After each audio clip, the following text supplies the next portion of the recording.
Hi there everybody, and welcome to another video. On today's video I have this key which has the fob on it for opening and locking the car that belongs to a Honda Jazz 2011, and I'm just going to show you how you can change the battery in this key. I don't need to change it, it's working fine. You can just see the you might be able to see the little LED there that comes on and off. But if your key gets a bit weak from opening and locking the car, or you find that stops working, you might need to change the battery.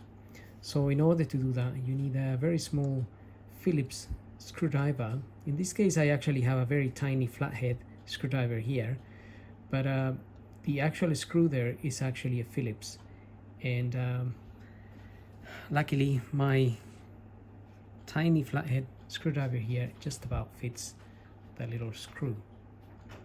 So if you take that out and put it to one side and don't lose it, because if you lose it, it goes missing forever. We can then open this part of the key here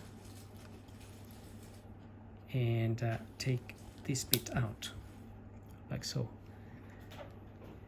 Then behind this part here, you want to push, you can push it from the buttons, and this bit will pop out.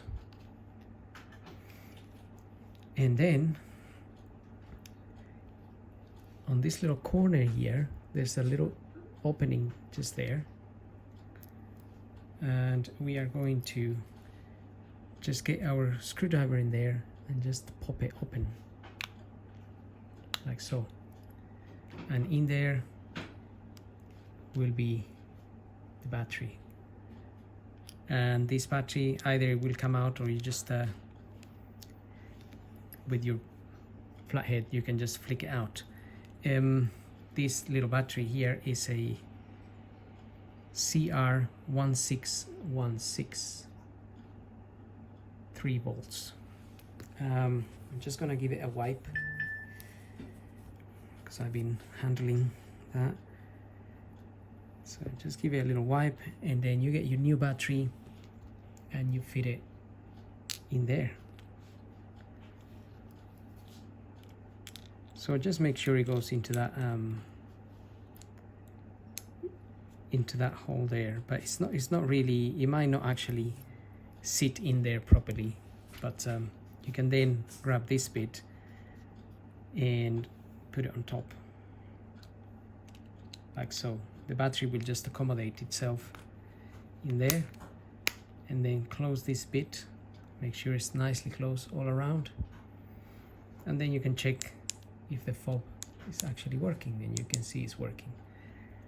So from that point on, it's a matter of refitting everything back in there.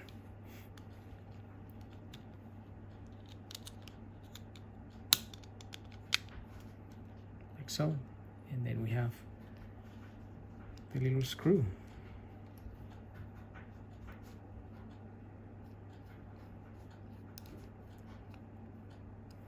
And that's it, job done. So you can see the little LED there coming on and off, and normally you don't need to do any reprogramming or anything like that, it will work straight away. If you do need to do some programming, that would be for another video for another day. So anyway, hope this video helps. Don't forget to subscribe, and we'll see you on the next video. So thank you for watching.